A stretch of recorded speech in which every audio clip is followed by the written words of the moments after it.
एक मेहनती और ईमानदार नौजवान बहुत पैसे कमाना चाहता था क्योंकि वह गरीब था और बदहाली में जी रहा था। उसका सपना था कि वह मेहनत करके खूब पैसे कमाए और एक दिन अपने पैसे से एक कार खरीदे। जब भी वह कोई कार देखता तो उसे अपनी कार खरीदने का मन करता। कुछ साल बाद उसकी अच्छी नौकरी लग गई, उसकी शादी भी हो गई और कुछ ही वर्षों में वह एक बेटे का पिता भी बन गया। सब कुछ ठीक चल रहा था मगर फिर भी उसे एक दुख सताता था कि उसके पास उसकी अपनी कार नहीं थी। धीरे धीरे उसने पैसे जोड़कर एक कार खरीद ली। कार खरीदने का उसका सपना पूरा हो चुका था और इससे वह बहुत खुश था। वह कार की बहुत अच्छी तरह देखभाल करता था और उससे शान से घूमता था। एक दिन रविवार को वह कार को रगड़ रगड़ कर धो रहा था, यहाँ तक कि गाड़ी के टायरों को भी चमका रहा था। उसका 5 वर्षीय बेटा भी उसके साथ था। बेटा भी पिता के आगे पीछे घूम घूम कर कार को साफ होते देख रहा था।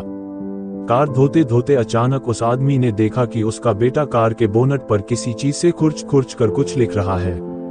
यह देखते ही उसे बहुत गुस्सा आया। वह अपने बेटे को पीटने लगा। उसने उसे इतनी जोर से पीटा कि बेटे के हाथ की एक उंगली ही टूट गई। दरअसल वह आदमी अपनी कार को बहुत चाहता था और वह बेटे की इस शरारत को बर्दाश्त नहीं कर सका। बाद में जब उसका गुस्सा कुछ कम हुआ तो उसने सोचा कि जाकर देखूं कि कार में कितनी खरोंच लगी है। कार के पास जाकर देखने पर उसके होश उड़ गए। उसे खुद पर बहुत गुस्सा आ रहा था। वह फूट फूट कर रोने लगा। कार पर उसके बेटे ने खुरच कर लिखा था, पापा आई लव यू। यह कहानी हमें यह सिखाती है कि किसी के बारे में कोई गलत राय रखने से पहले या गलत फैसला लेने से पहले हमें ये जरूर सोचना चाहिए कि उस व्यक्ति ने वह काम किस नियत से किया है।